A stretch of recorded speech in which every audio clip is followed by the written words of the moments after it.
ونستغفره ونؤمن به ونتوكل عليه ونعوذ بالله من شرور أنفسنا ومن سيئات أعمالنا من يهده الله فلا مضل له ومن يضلله فلا هادي له ونشهد أن لا إله إلا الله وحده لا شريك له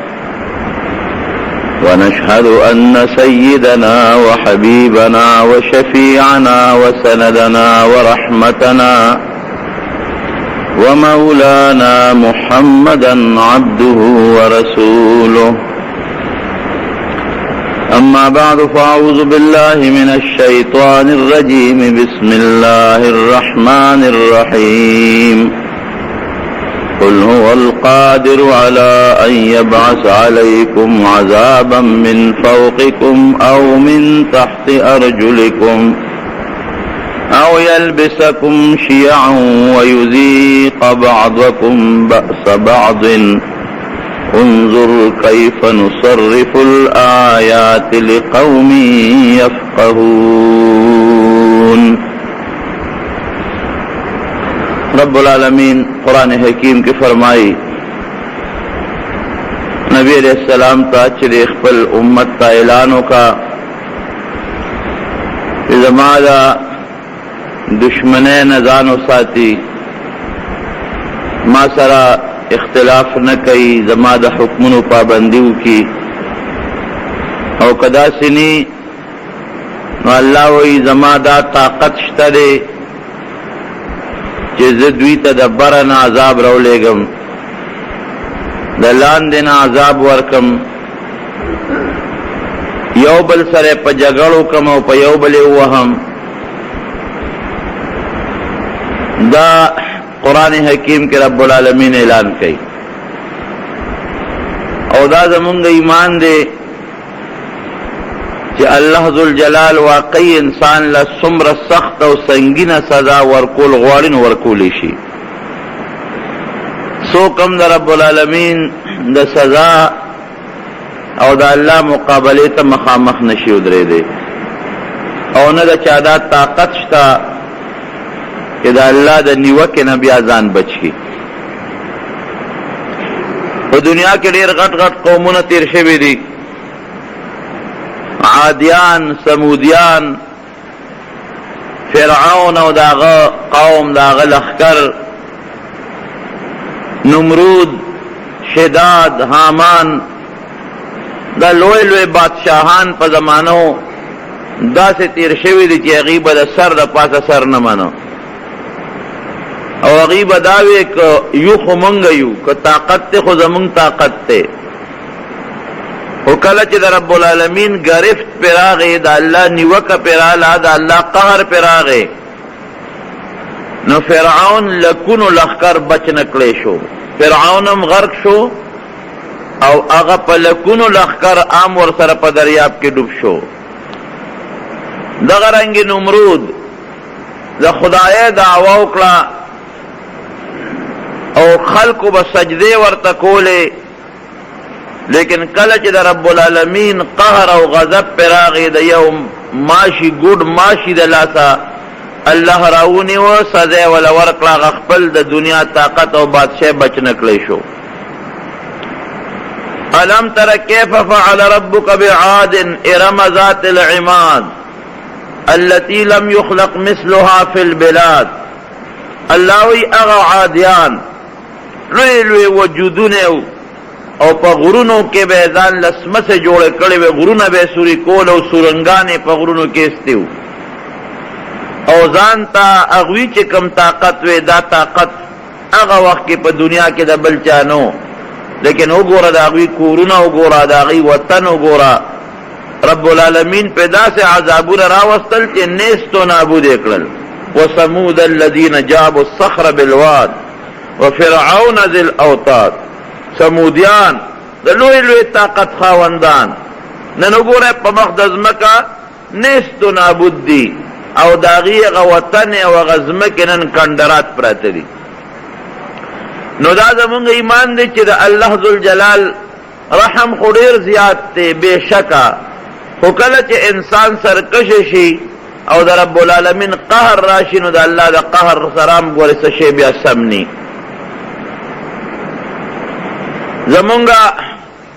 نن چې د دنیا کې دا مسلمان څومره په قهر غضب اخته دی، او مونږ هم د خدای نه سوالونه به هم کوو بېشک چې الله د مسلمان امداد وکړي. هر سړی لګیا دی مسلمان به مسلمان له دعا غواړي، خو کله چې زه ناست یم او سوچ کوم نو دا ګوره صرف زمونږ د خپل عمل د لاسه. الله په چا ظلم نه کوي، الله چا سره هم زیاتې نه کوي، دا صرف او صرف زمونږ اعمال دي، زمونږ عملونه دي. زمونږ د علاقې یو ډېر لوی عالم دی، هغه یو زمانه کې خپل یو واقعه لیکلې ده چې تللی وم بیت المقدس ته. اوس خو دا بیت المقدس د یهودو په قبضه کې دی، یهودیانو سره دی. دا څومره د مسلمان دپاره بې غیرتي ده چې د مسلمان جومات او د مسلمان کور او د پیغمبرانو خاور او ځمکه دا نن د مسلمان نه په زور یهودیانو نیولي دي او د هغې په قبضه کې دي. که هغې غواړي مسلمان پکې مونځ کولی شي او که نه غواړي نشي کولی، دا غټه بې غیرتي ده د مسلمان. وی چې زه بیت المقدس ته ښار ته ورسېدم لاړم، نو ما د جومات سره خوا کې یو اوټل کې کمره ونیوله او په دې خیال باندې چې د جومات ته نږدې ما او زه په دې جومات کې مونځ کوم، په اسانه وله راځم او بیا په لومبي صف کې زه په دې کې مونځ وکړم. لکه اوس هم بیت الله ته د خدای پاک مونږ تاسو بوتلي کې چې څوک هم ځي د هغه کوشش دی چې لنډ نه لنډ ځای به لوشي، چې ده ته عبادت اساني. د جومات سره نږدې هوټل کې مې کمره ونیوله، د شپې ور ورسېدم او سهار مانځله مې نیت وکړو چې زه به د بیت المقدس جومات ته ځمه او په هغې کې به زه مونځ کوم او وختي به ځم چې په لومبي صف کې ودرېږم او په هغې کې مونځ وکړم. ځکه نبی کریم صلی الله علیه وسلم فرمایي چې چا د بیت المقدس جومات کې یو مونځ وکړو دومره اجر رب العالمین ورکوي لکه په نورو جوماتونو کې چې 50,000 مونځونه کړي. ګوره د دغې 50,000 مونځونه نن مسلمان محرومه دی، نن د کافرو قبضې له جومات تللی دی. نو ما دا سوچ وکړو چې زه به د جومات ته ځم او بیا د لومبي صف ثواب ډېر زیات دی. ګورئ دا یاد وساتئ، بعضې خلک د صف نه رستو کېږي. نبی علیہ السلام فرمایي که تاسو ته پته ولګېده چې په بانک کې څومره ثواب دی او که دا پته درته ولګېده چې په لومبي صف کې څومره ثواب دی، نو په خړپوسو به ولې ځان ورسوئ. که په لاسو کې او یا په خپو کې زخمي د تلو طاقت نه لرئ نو په خړپوسو لکه ماشوم چې په خړپوسو دي په دې به ولې ځان ورسوئ، خو لومبي صف کې به ودرېږئ او بانک ته به ځان رسوئ. خو که تاسو ته د دې ثواب پته ولګي. نن د بدقسمتۍ نه چې د بانک وخت شي یو ته وي ورشه بانک ووایه، بل ته وي ورشه بانک ووایه، بل ته وي ورشه بانک ووایه. هلکه دا مو وایه که جومات کې یو مؤذن مقرر دی، قوم مقرر کړی دی، امام مقرر کړی دی، بانک وایي نو ټیک ده. خو که هغه مؤذن نی نو یو بل ته دا مو وایه، خو چې چا ښکلی وادي ورځه خپل بانک وایه.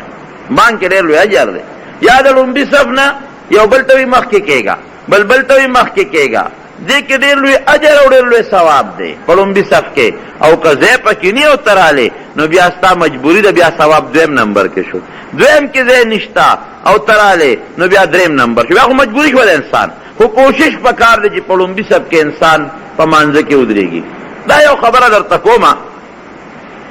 یو صف چې لومبي جومات اوږدي نو هغه نیمګړي پرېږدي نو په دویم صف کې ودرېږي، نه لومبي صف به پوره کوئ. نبی علیہ السلام فرمائی اتموا صفوفکم، دا صفونه پوره کې. الاول فالاول لومبي صف، هغې نه پس دا لومبي پوره کې. او که څه نقصان پکې راځي هغه د پر وروستني صف کې راشي، خو لومبي صفونه به پوره ساتئ. نو خبره مې دې پورې کوله چې مولانا صاحب وی چې سار به وختي پاسمه چې زه په لومبي صف کې امام پسې ودرېږم او پوره ثواب حاصل کړم. پېشمني وختي پاسېدم چې جمعات ترالم د جمعات دروازې بندې دي. وې زړه کې خو خوشحاله شوم چې د شکر دی داسې وخت کې رالم چې دروازې لا بندې دي او دروازې به اوس کولاویږي، نو چې کولاو شي نو هجوم ګڼه خو وی، خو زه به لومبي صف له ځان رسوم. وخت تیر شو، سبا راوخت، رڼا رو رو لګېده، څوک نشته. په دې دروازو تاویږم، یو دروازې لځه، بلې لځه، بلې لځه، څوک نشته. جاره مې تپوس وکړ د جومات کې مونځ کېږي که څنګه څوک نه راځي؟ وایي چې لږ صبر وکړه اوس د امام صاحب راشي. وایي چې دې کې یو ګاډی راغی، غټ موټر، او د دې جومات سره خوا کې د ګاډو د ودرولو هغه پارکینګ کوم ځای ګاډی ودرېږي هغه ځای کې خپل ګاډی ودراو. یو سړی ته راکوش، هغه سړي په لاس کې سګرټ نیولی دی، راکوزېدو سره او سر تور پتلون کې، او هغې سره هغه خپل بنین منین اچولی دی، او دلته کې ټۍ یوې ځانده کړې ده، او سګرټ سکي راکوشو، او صاحبه بالکل نه ګیره شته نه برید شته، پټکې خو څه کې چې سر هم سر تور دی. راکوس شو، داسې ماته هم کوس پاسو قتل، او چابیانې د جیب نه راوویستلې او د جومات دروازه یې کولا وکړه. وایي زه ډېر زیات خفه شوم چې الله دا د دې جومات خادم دی. ما چې خادم به نو دی خادم دی، خدمت یې کوي، نو کم از کم د بیت المقدس د جومات خادم لغو پکار دی چې جامع خو یې د کمیس پرتوک وي، ګیره خو یې وې ده چې پټکې یې نه وې، ټوپۍ خو یې په سر وې، نو نه پټکې او ټوپۍ او ګیره او بریک ټول خرایلی او په پتلون کې دی، او بیا سګرټ څکي، او جومات ته چې ننوتو مې سګرټ په لاس کې لوخړه ته وباسي. ډېر زیات خفه شوم او پریشانه شوم، خو چې دې کله جومات ته ننوت او ور داخل شو، زه م ورپسې ورغلم، د جومات د حال دروازه یې کوله وکړه، نو دا صاحب ورغې د لوډ سپیکر الماره له ټک ورکړه او بانګ یې شروع کړ. او ما خو وایي چې دا د جومات څوکیدار دی، دا خادم دی، دا بابا خو مؤذن دی، بانګي دی. او ګوره بانګ او د بیت المقدس د جومات بانګ کوونکي ته وګوره، مؤذن ته وګوره، د شکل ته وګوره، د لباس ته وګوره، او ته یقین وکوي سګرټ یې په لاس کې و، یو ځل به وي الله اکبر، نو د سګرټ نه به یې کش وویسته، نو بیا به وي الله اکبر، نو سګرټ نه بیا کش وویسته. هسې عرب چې بانګ وایي ډېر په قلار قلار په اطمینان باندې وایي، لا غوږونو پورې ګوتې نیولې الله اکبر ووایي، لاسونه ښکته کړي، نو بیا په قلار وایي الله اکبر، نو یو بیا د سګرټ نه کش راښ کو، بل به الله اکبر وایي، اشهد ان لا اله الا الله، او سګرټ نه به کش راښ کو، وایي بانګ هم ختم شو، سګرټ هم ختم شو. او بیا صاحب د سګرټ هغه ټوټه راواغېسته، نو دا د سګرټو دا لوښي وي که نه، چې هغه بوره پکې غورځوي، دا جومات کې ځای په ځای پراته نو هغې په هغې کې کېښود. وایي داسې جړه راله چې پروردګاره دا هغه بیت المقدس چې حضرت ابراهیم علیه السلام او حضرت اسحاق علیه السلام په شریکه جوړ کړی دی، دا هغه بیت المقدس دی چې حضرت سلیمان علیه السلام په پیریانو جوړ کړی دی، دا هغه بیت المقدس دی چې نبی کریم صلی الله علیه وسلم معراج ته نو په دې جومات بیت المقدس کې نبی علیه السلام ټولو پیغمبرانو ته 2 رکعاته لمونځ کړی دی. هغه جومات د پیغمبرانو جومات، لکه چې نبی کریم صلی الله علیه وسلم فرمایي وی په براق زه سور ومه، نو چې د بیت المقدس جومات ته ورسېدم، نو جبریل علیه السلام هغه براق پړې واغېسته، وی ما ته وی چې راځه، وی ما چې دا به کوم ځای ودرو، وی ما ته وی چې دا زه هغه ځای به ودروم چې پیغمبران به راتلل په څاروو باندې، و هغوی به کوم ځای خپل څاروي ودرو. نو وی د جومات سره یو غټه تیږه پرته وه لویه، نو جبریل علیه السلام پکې دا قچه ګوته ومنډله، هغې کې سورې و، خو په خاوره بند شوی و، ډېرې زمانې سورې و، په خاوره بند و، نو جبریل علیه السلام پکې په دې ګوته زور ورکړه، هغه خاوره یې ته وویستله، نو په هغه سوري کې د براق هغه پړې ور دننه کړه، هغې پورې هغه براق وتړه. وی ما ته وایي چې دا هغه تیږه ده او دا هغه سورې دی چې پیغمبران به په اسونو او په اوښانو رالل، دلته به یې څاروي ودرولو، په دې سورې پورې په دې پړې به تړه، څاروي به یې دلته تړه، داسې جومات. او چې وردننه شوم نبی علیه السلام فرمایي، نو وایي دې کې فوراً بانګ وشو، او بیا زه جبریل علیه السلام د مټه وړي په لومبي صف کې ودرولم، وی لومبي صف ته ور وړاندې کړم، وی زه په هغه صف کې ودرېدم، وی اقامت شروع شو. وی ما وی چې دا به څوکینو دله به یې مونځ به کوي، د دې جومات به څوک امامینو هغه مخکې کېږي.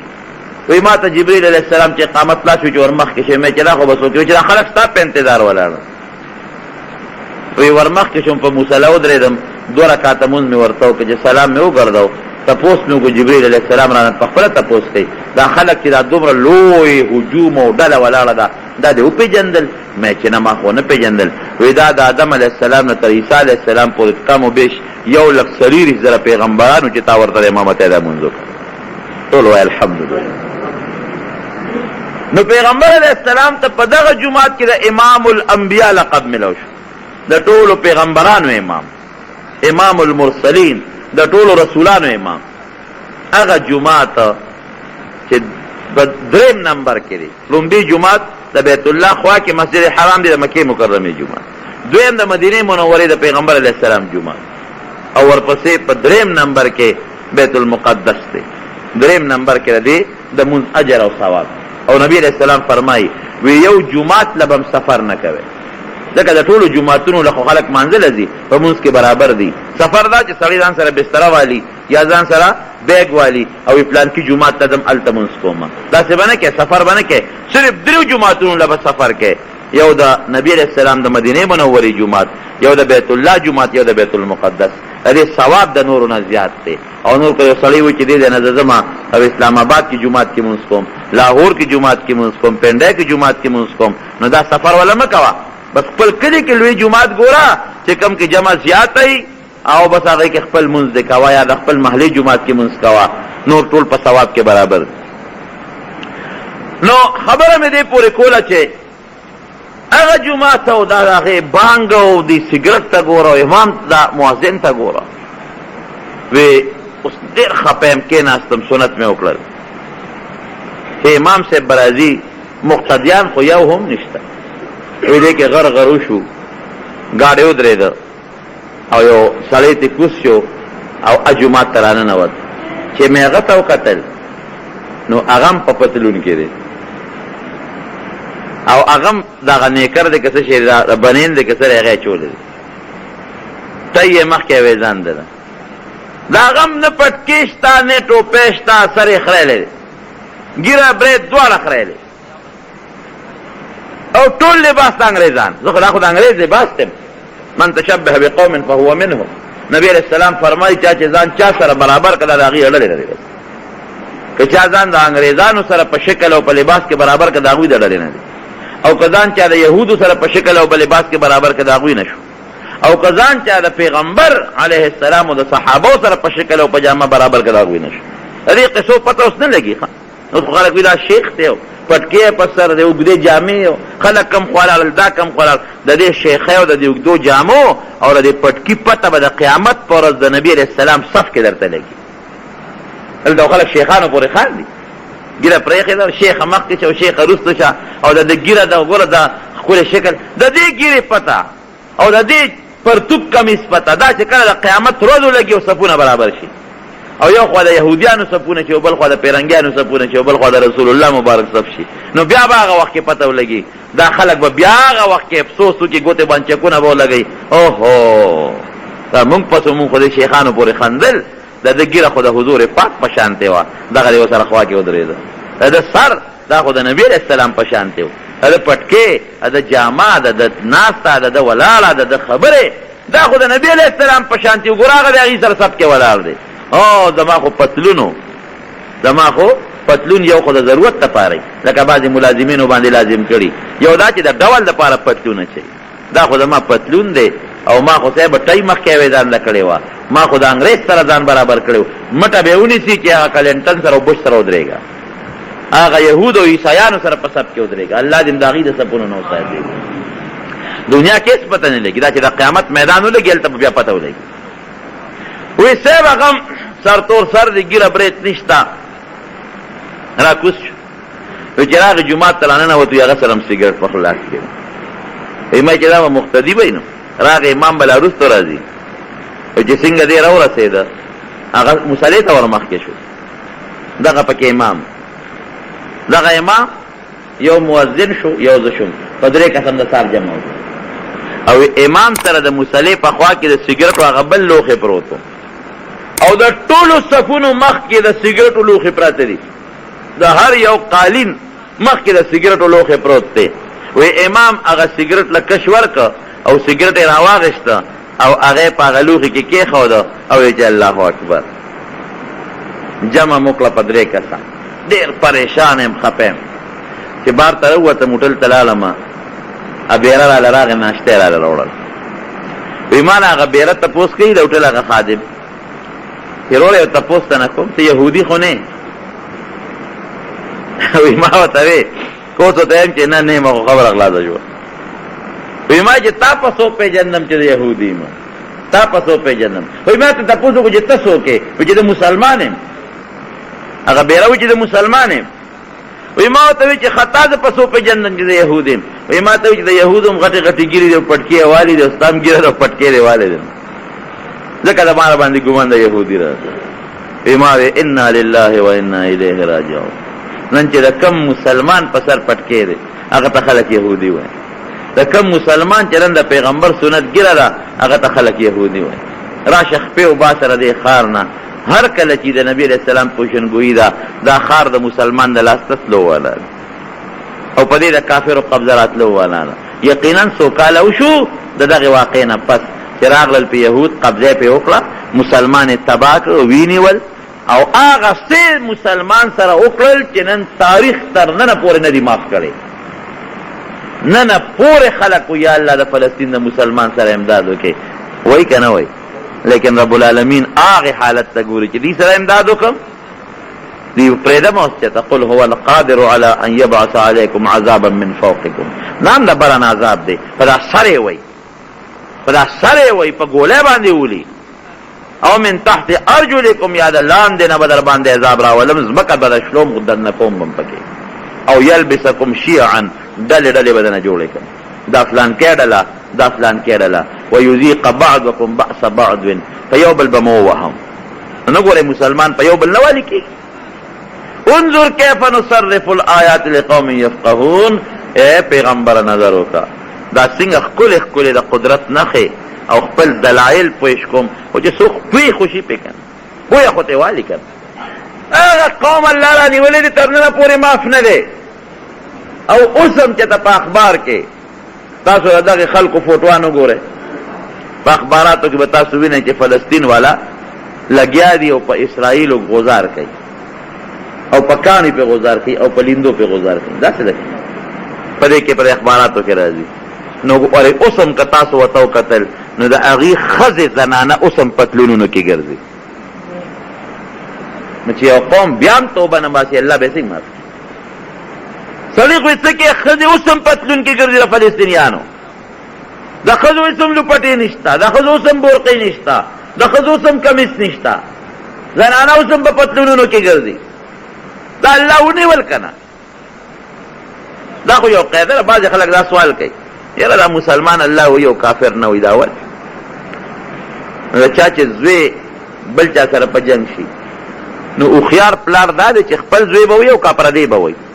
خپل به وي پردی خلک نه وي خلک خپل زوی ډډه ورکوي تر وانې ولې کې دا هوښیار پلار چې پردی دی و خدا سره نور هم جګړه جوړه خپل وه عقل به زده کي ادب به زده کي بیا به روانې نه کوي نو دا مسلمان د الله خپل بنده دی دا کافر خو پردی دی دا الله بنده دی خو خپل خو د الله نه دی که نه پردی دی نو الله دې خپل له سزا ورکوي اوس دې که تا برابر کړم ټول روانې کې دا خو په پیغمبر ایمان شته د هغه شان شکل ولې نه جوړوي دا خو په الله ایمان شته د الله دشمني ولې کوي ستا خو په قرآن ایمان شته د قرآن سره بغض ولې کوي د قرآن حکمونه ولې نه مني دا هغه خو نه الله مني نه رسول مني که الله مني رسول نه مني که رسول مني الله نه مني قرآن نه مني خو ګډ ور خلک دی هغې سره خو به آخرت کې راکاږم د هغوی خو قبر او آخرت جهنم دی ټولې داسې کوي نو فلسطین د کم وخت نه رانیولې شوې تر ننه پورې وله رب العالمین سزا ورکړي لا معاف یې نه کړ عراق وګوره لغوندې مخکې مونږ ډېر خفه یو عراق په مسلمان چې په مسلمان خفه نه شي خو دا مسلمان نه دی ډېر پې خفه یو ظلم ورسره وشو انتهایي ظلم ورسره وشو لا کېږي ورسره لیکن اوس هم که تاسو د عراقیانو تصویرونه وکتل نو په پښتونانو کې ګرځي داسې نه و که نه تاسو په اخباراتو کې ګورئ ما کنه خو الحمدلله دغه بلا نشته ټي وي نشته تاسو دې په ټي وي کې وګورئ، په ټي وي کې تاسو وینئ د عراقیانو تر ننه پورې د ښځو د سړو بیا پتلونونه دي، او ځمکه د عراق د پیغمبرانو ځمکه ده، اوس هم د پیغمبرانو قبرونه پکې دي. د عراق ځمکه د صحابو ځمکه ده، د حضرت علی رضی الله عنه او د ډېرو لویو صحابه کرامو قبرونه پکې دي. رضی علي صاحب کوفې ته منتقل شوی او د دنیا صحابه کرام کوفې ته تللي. د بزرګانو د اولیاء ځمکه ده، عبدالقادر جیلانی رحمت الله علیه او د هغه د دنیا شاګردان او مریدان د هغې غټ غټ قبرونه پکې دي. د پیغمبرانو ځمکه، د صحابو ځمکه، د اولیاء ځمکه او د لویو لویو علماو ځمکه. د امام ابو حنیفه رحمت الله علیه قبر هم په بغداد کې. عبدالقادر جیلانی وګور، امام ابو حنیفه وګور، امام صاحب زمون، دا ټول قبرونه په بغداد کې دي. نو دې پاک اوس که سړی بار ګناه کوي نو الله پې خفه کېږي، خو که جومات کې دننه دې ګناه وکړه نو الله پې زیات خفه کېږي. ګناه خو هماغه ګناه ده، بار هم کې او دننه هم کې، خو هلته لږه سزا، دلته زیاته سزا ده. دلته تا ډېره لویه بې احترامي وکړه، بې عزتي وکړه د جومات، هلته صرف د الله د حکم خلاف ورزي وکړه، دلته د الله د حکم هم خلاف ورزي وکړه، د پاک کور بې عزتي مې وکړه. نو هر ځای ګناه ده. خو دغه خاورې چې په کوم ځای کې د دنیا لوی لوی بزرګان پراته دي، صحابه پراته دي او لوی زبردست د طریقت مشران پراته دي، په دغه ځمکه یو سړی لګیا دی بیا پتلونه چې یو زرانم په پتلون کې ګرځي. نو چې تاسو نه تپوس کوم الله به قهر او غصه رالیږي او که به نه رالیږي، ته تاسو فیصله وکړئ، لازمن به رالیږي. نو عراقیان یې ونیول، داسې ونیول، داسې او داسې مضبوطه سنګینه سزا یې ولا ورکړه چې لګیا دي په یو بل لګیا دي. او یلبسکم شیعا ویذیق بعضکم بأس بعض. امریکایان خو تماشې ته ورته ولاړ دي، ټول عراقیان مري، هلته فوجان کمري عراقي دي، هلته پولیس والا کمري عراقي دي، عوام کمري عراقي دي. نن پکې 1500 مړه شو، نن پکې 300 مړه شو، 15 پکې د امریکې فوجان مړه شو، باقي ټول عراقیان مري. او یلبسکم شیعا، الله وی ډلې ډلې به مکم، ډلې ډلې، یو به د امریکې ملګری کم او بل به آزاد کم، یو به د امریکې غلام کم، فوجي بی، پولیس والا بی د عراق، بل به عوامي. ویذیق بعضکم بأس بعض، یو بل به وهي او لکه چټو غوندې چې پکې ټماټر او مرچکي او ورسه ګډ کې او چټو لرا پرېږدې، مولې ولا را پرېږدې، دڼیا کې دقسې به هم دڼیا کوم پرېږدم. دا خو د الله د کتاب وینا ده، تر ننه پورې قسم په الله که معافي، او دا سلسله روانه ده، پاتې کېږي نه. را به شوس او نورو ملکونو ته وګوره، ورشه په ترکو کې وګوره، ترکو کې قسم دی وبجاړی زما رونو وبجاړی. نن د ترکیه نظام داسې دی، ترکیه چې په ګیره مکمل پابندي، د مصر نظام نن دا چې مکمل په ګیره پابندي، په ټولو ترکو کې ګیره د چا نشته، په ټول مصر ښار کې ګیره نشته. او که یو سړی وایي زه ګیره پرېږدم نو حکومت له به درخواست ورکوي، هغې ځان له دفتر دی چې زه ګیره پرېښودل غواړم، مهرباني وکړه مال اجازت راکړي. نو ابه ته تپوس کې ولې پرېږدې، افسر به ودرېږي ځان ته. نو که دې وایي یاره زما د پیغمبر سنت دی او ثواب دی پکې، په دې جهت یې پرېږدم، اجازت نشته. او که دې ورته وایي چې ډول لپاره یې پرېږدم، څوک سر ډول نه پرېږدي، څوک برید پرېږدي، څوک ګیره پرېږدي. دا ګیره دې له پرېږدم چې لږ ډولې پې ښکارم، وایي ښځه اجازت دې درکړم. دا ورته څوک وایي؟ دا ورته مسلمان وایي. هغه افسر مسلمان دی، کافر نه دی. هغه افسر چې کوم د ګیرې پابندي لګولې ده، او هغه افسر چې تا له وایي چې ډول له پرېږدې درته اجازت دی، او پیغمبر په سنتو پرېږدي اجازت نشته، دا مسلمان دی. دومره مسلمان نن غلام. نو بیا به دله لیسنس درکړي، د ګیرې لیسنس، ابه جیب کې ګرځې. پولیس والا چرته هم ونیولې، ګیره دې ولې پرېښې ده؟ جي دا لیسنس ما ته اجازت میلو شوې. بل ځای ګیر کړی، ولې دې ګیره پرېښې ده؟ جي دا لیسنس ما ته اجازت میلو شوې. نو که دې کال پس او 2 کاله پس هم پته ولګېده چې دا خو د ډول نه ده پرېښې، سړی خو ډېر مونځګزار دی، سړی خو ډېر روجهدار دی، او سړی خو ډېر ذاکر دی، ذکرونه کوي، دا خو د پیغمبر د سنتو په خیال پرېښې ده. او سیډي رپورټ ورکړو، فوراً به دې وغواړي حاضر شه. هلکه تا خو وایې چې دا زه ډول لپاره پرېږدم، مونږ ته خو دا اطلاعات راغلي چې ته خو د پیغمبر د سنتو په خیال دې پرېښې ده، ته خو ډېر دیندار یې، او ته خو ډېر انصافدار یې، او ته خو مونځګزار یې. یاره جي به د پیغمبر سنت مې دي، نو هغه وخت خو مې درته داسې نه شو ویلې. کښېنه نه یې ته در خرايه، پاټک به د لیسنس کینسل کړي او ګیره به خرئ. دا نن ستا د ترک او د مصر نظام، ملک د مسلمان، فوج مسلمان، پولیس مسلمان، صدر مسلمان، عدالت کے ججان ناس مسلمانان، وزیر اعظم مسلمان، فوجی چیف جسٹس جنرل ټول مسلمانان، کافر پکې نشته. دومره حد ته مسلمان راغلی دی، مشران ټول د امریکې ایجنټان، وزیران ټول د امریکې ایجنټان. مصر کې مو ګوره او په ترک کې مو ګوره. یوه دویم، په ترک کې د زنانا په لوپټا په مخ په ټولو پابندي ده. مخکې په پابندي لګولې وه چې لوپټا مخ به نه پټوي، اوس یې په دا پابندي ولګوله چې نه په سر به لوپټا هم نه اچوي، هغه سکاپ غوندې په سر کې، نو دا ویښتې پې پټي، مخ کاري خو ویښتې پې پټي، په هغې هم پابندي ولګوله.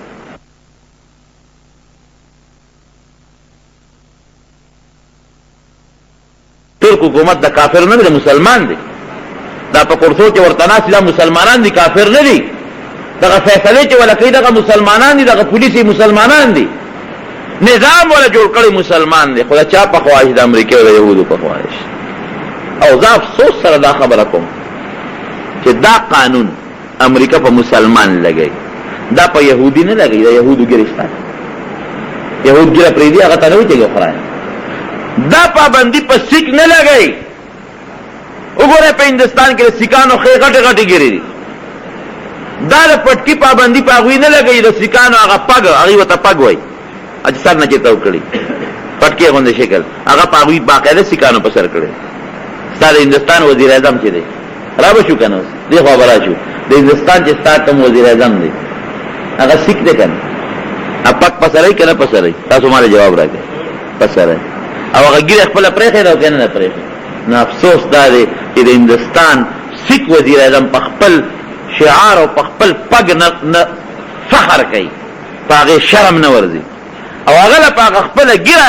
شرم نه ورځي، په هغې فخر کوي. او زما مسلمان حکمران د خپل پیغمبر په ګیره او د خپل پیغمبر په بټکي باندې دومره شرمېږي چې په خپله خو یې ځکه بل ته وایي ته به هم نه پرېږدي. ولې مسلمان دومره لاندې لاړ؟ موږ په دې غټو غټو هوټلو کې چېرته کله مېلمستیا راشي، اوس اکثر میټینګونه وي، نو بعضې ځای کې چېرته هوټلو کې راشي نو ډوډۍ ده چې ورشو نو په ولاړی د ناستې ځای پکې نه، ټول نظام د ولاړ دي، قاشوغې او هغه څیزونه میزونه ورسره وي او صاحبه په ولاړ. لیکن الحمدلله، بیا به وایم الحمدلله، په ډېرو هوټلو کې او په ډېرو اجلاسونو کې په دا ډوډۍ کې شریک شوی یم، خو د الله فضل دی، په ولاړه مې دومره یو نوړی هم نه راخوړلی. اواز ورته وکړم راوړی ماله کورسۍ، په ولاړه نه کړم. کورسۍ وي نو زه فورم راله راوړم، میز راله راوړي، او که کورسۍ او میز نه وي دری راته وغوړي په ځمکه پکې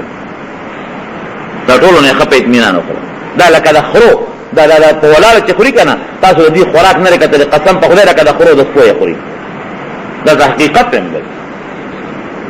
خره او سپي څه کوي؟ خو چې کومه خور کې ورته ډېره شنه ملاوېږي هلته منډه وایي.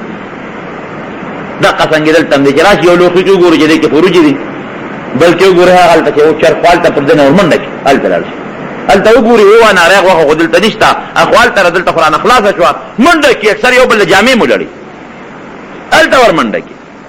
او خوراک به هم کوي، او سترګې به هم لکه د بیزانو تاوي را تاوي چې خدایه کم شی رانه پاتې شو، او ګڼه ګوڼه خوري به هم او سترګې به یې وږي، خدای پاکه دا خو ما لږه وخوړه بله نه ډېره وخوړه، لوښی خو هغه تش کړ. او مونږ چې ورته په ځمکه کښېنو نو خو هغه ټول لوښي راته مزېدار کېږي، دونه وخورو چې هغه رانه پاتې شي. ولې د پیغمبر یو ځل راته یو سړي خبره کوله، یو افسر او سرکاري لوی افسر و، نو هغه ما په ناسته کېناستو، نو هغې قاشوغې ماشوغې نو ما په ګوتو خوراک شروع کړ، په لاسو لګېو، ما ته یې نېغ نېغ کتل، نو هغې کې بیا هغه هلک ما له فرني راوړه، نو فرني خو په ګوتو نه خوړلی کېږي، هغه مې قاشوغې سره خوړه. نو ما له راغې ما ته وایي چې مولانا صاحب دا هم په ګوتو وخوره که نه، ګوره مې ټک دې راله راکړه چې نور دې په ګوتو وخوړه، نو دا هم په قاشوغه دا هم په ګوتو وخوره که نه. نو ما وویل چې زه هم درله اوس برابر دی که ما ورته داسې کار دی چې دومره قمقل او بېوقوف نه یم چې د فرنۍ د خوراک چل دی نه راځي. دا څه شی دی؟ خو دا خو ټول هر چا کره پخېږي، او په څلورنې پوڼۍ ده که نه، هر سړی رول پیو کې واچي فرنۍ ته جوړوي. نو بیا دونه قمقل او بېوقوف نه یم چې د فرنۍ د خوراک چل دی نه راځي. فرنۍ خلک خوري، په قاشوغه په لاس نه خوړلی کېږي، خو مې دونه غټ خرم نه یم چې د پیغمبر د سنتو تابعداري دې ونه کړم، او د بش د طریقې دغه دې وکړم، تابعداري دې وکړم، او لکه د خرو د سپو په ولاړه منډې ترړې وم او په ولاړه یې ډوډۍ خورم. مې دومره غټ خرم نه یم. غلی غوندې مخ ته وکړه روان شو به دې غوا راشه یو ټک درته به هم درکړم دا لکه سپو د خرو غوندې خوراک نن سبا دور دا دی په ولاړه ډوډۍ او په پتلونونو کې ولاړ هغه اصل کې هغه خواران کېناستې هم نشي نه متیازو ته کېناستې شي نه ډوډۍ ته کېناستې شي هغې د ناستې هغه طریقه نه ورځي ته یو سړی خو مجبوره دی فوج کې دی پولیس کې دی غریب خو مجبوري د خامخا پتلون باچي نه چې خو نوکری دی څوک نه پرېږدي لیکن یو سړی مجبوره نه دی ډول لپاره سره پاره د غاښې پرتو بچي او ډول لپاره سره پاره د هغه خرو هغه لکۍ د خر د کوناټوره پاسې او د دلته کې د مخې د پاسه لګولي خو لکۍ ده که نه دا ګورې دا ټی باندې ځان پوه کوې دا ټی چې ده دا د عیسایانو نشان دی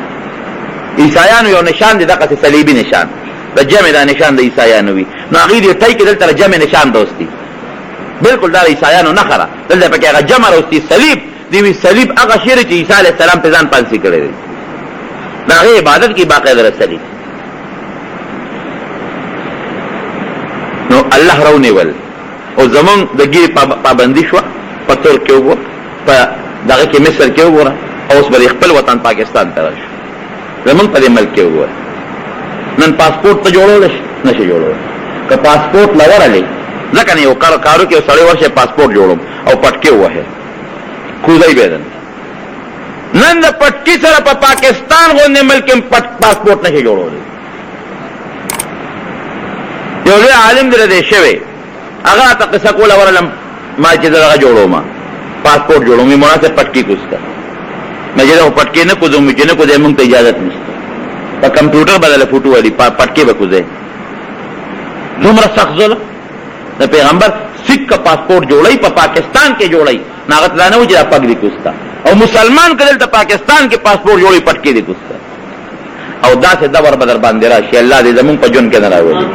داسې دور بدر باندې راشي چې دلته بم ترک او مصر جوړی و چې کاکا ګیره خرایا اکه نه خراینه ورشه د ګیره دغه راوړه لیسنس راوړه لیسنس بغواړي نو دا قوم به الله نه تبا کوي تاسو ورشه نه وګورئ کنه په اسلام آباد کې وګورئ په لاهور کې وګورئ او دلته وګورئ نو اکثر زنانه او خدي په پتلونو کې ګرځي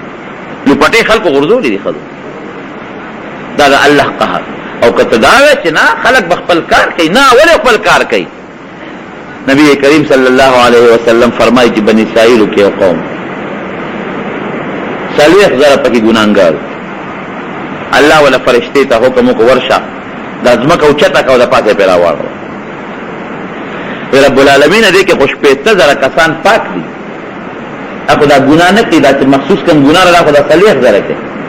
اشپېته زره ابو سره سوکم وې په دا شپېتو زره لومبه واړو په دې نورې رستو واړو ولې دا شپېته زره دوی منې کوي ولې نه او نبی کریم صلی الله علیه وسلم فرمایي یو کشته دا مثال ورکړي کشته او دا کشته دوه چته دي دوه بخاری شریف حدیث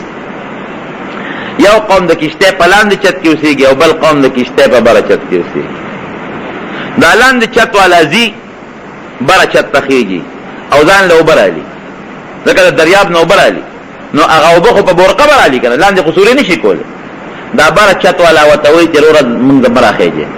تاسو چې اوبه رالې مونږ هم ټولې جامې لمدې کړئ او مونږ ته هم دا بره چت ټولون کوو بلکل به نه راځئ ځان له لاندې د اوبو انتظام وکړئ مونږ هم بره نه پرېږدو نبی علیہ السلام فرمایي چې لاندې چت والا څه وي هغې وایي چې ښه اوبه تاسو مونږ اوبو ته نه پرېږدئ اوبو ته خو زمونږ ضرورت دی مونږ به څه کوو تاسو هم بره نه پرېږدئ او مونږ خو مرو نو دوی به لاندې فیصله وکړه چې مونږ به په دې لاندې چت کې لاندې سورې وباسو چې مونږ ته به اوبه راشي ځکه چې بره خېږي نو بره چت والا اوبو ته نه پرېږدي چې لاندې دریاب نه راوالو نو لاندې به مونږ څه کوو سورې به وباسو نو هغوی صاحب به تیشه میشه ترخه راواغېسته چې ځان له سورې وباسو نو که بره چت والا ورغلل او منې کړل چې نر ورغلې سورې مه وباسئ که سورې مه وویسته اوس پکې اوبه رانه نه وځي نو تاسو هم غر کېږئ مونږ هم غر کېږو کشتۍ ته خو چې اوبه راشي دواړه غر کېږي مه وباسئ سورې نو که د دوی لاس یې ونیوه د سورې خپلو نه نو دواړه بچ شو او که وایي چې مړه خپل کار به کوي خپل چت یې دی چې سورې پکې وباسي دي که نه زمونږ پې څه چل به کېږي صرف لاندې به غر کېږي که بره به هم ورسره غر کېږي بره به هم غر کېږي دقه رنګې چې یو قوم ګناه کوي دا نور به ورته نه وي چې د مړه خپل قبر کې سملي خپل کار به کوي نه لاس یې ونیسه چې ګناه نه کوي او که لاس دې ولا اوننیوه چې مړه خپل کار به کوي نو هغه د سوري د لاندې چت مثال دی چې عذاب راځي په تا به هم راځي او په هغه به هم راځي زنانو سره نن موبایل په لاس کې دي نو موبایل ضرورت جنکو تر سره شته ته ضرورت رښتیا راته وایي نشته جنکو سره موبایل پلاس کې الکان سره پیګه پېښه پیلګي الکانو سره ارچا سره موبایل پلاس کې او جنکو سره موبایل پلاس کې یو بل سره باقاعده په موبایل کې پېښه پیلګي دا الله قهر نه دی دا الله غضب نه دی دا الله قهر په عراق راغی په افغانستان راغی په پاکستان روان دي په فلسطین راغی په ټول دنیا روان دي پرې دین الله بیا او یو خبره مې رونو یاد او ساته هر ګناه چې کې الله بر سره گزاره وکي سزا بدر کی اخرت کی بدر کی گزاره او به اخرت او د بے غیرت او د فحاشه په ګناه ګور الله اس گزاره نه کوي کلم چې فحاشي شروع شو او بے غیرتی شروع شو بیا الله گزاره نه کوي قیامت با الله کله راولي الا با الله ذل جلال قیامت راولي نبی علیہ السلام فرمایي چې دا مسلمانان دا سشي یو بل سره لکه د خرو او د سپو پشان چې خره او سپې په ځنګل کې څنګه یو بل سره ګرځي دا بے غیرتی شروع شي رب العالمین په قیامت راولي دا نه وای چې دا ګناه کوي قیامت راځي دا کوي نه دا ګناهونه ورور شروع کیږي او اصل په هغه قوم په قیامت راځي چې یو بل سره داسې جون تیرې په ځنګل کې چې دا ساروي او دا خنزیران او دا ځنګل ساروي او بل سره بینیکا کم جون تیرې او اس پروا نشتا دغه زندگی به تیرې نو الله په قیامت راځي رب العالمین فرمایي دا حیا جون دی الله تعالی زموږ نصیب یو حدیث روایت میں کہتا حضرت فاطمی رضی اللہ عنہ ډیره زیاته حیا کول ډیره انتهایی حیادار و دومره فاطمه رضی اللہ عنہ حیادار و چې دا د دې مخ ته نولې پټ مخ باوا غټ صادر کې بغیر دیدا نبی علیہ السلام لور ونه او دون حیادار و چې کلم لکېدا دا زمون په زنانو دا ډولې ني چې کلم لشي دا د پاسه په دا ډولې کیږي دا د فاطمه رضی الله عنها ایجاد دی دا غي وصیت کړو ځان له دا شی جوړ کړو وی چې زما جنازه وړه نو زما په وجود باندې بدا ډوله کې دنه صادر په واچوي چې زما وجود څوک نه ویني دا هغه دونه پرده و او وی زما جنازه به شپې کوي دروازه بنه کوي چې ما څوک بالکل اون ویني یعنی خپل لاش هغه د خلکو دونه پټ ساتو نو ما یو روایت کته و چې کله قیامت راشي د قیامت ورځ او جنت ته خلق زی نو غیبی आवाज بوشي فرشتہ आवाज وکي چې اے خلقا نظرونه سترګې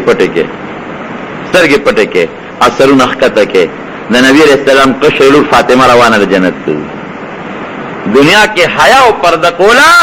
نه هغه په حیا او په پرده کې جنت ته روانه ده سیدۃ نساء اهل الجنه د جنتیانو د خذ سردار نن جنت ته روانه ده سترګې پټه کې نظرونه خطه کې او اسمکو ته ګوره ولی د حضور پاک مبارک هغه کشر بیبي کشر لور هغه حیادار د جنت سردار جنت ته روانه نو الله دې مو حیا نصیب الله دې مو پرده نصیب نو کم از کم که نور وستشته د هر انسان په خپل کور کې په خپل لونو په خپل خويندو په خپل خزا او په نږدې شرانو قوت شته کنه دا نصیحت خو کوي چې الله مو د بے پردګۍ نه په امن کې وساتي والله مو د حیا او د پردې جون نصیب وګرځوي قسم اسلامی کیسټو د ملاویدو پتا یاد ساتي ایوب اسلامی کیسټ مرکز د قصه خوانی بازار شاته پیښور خار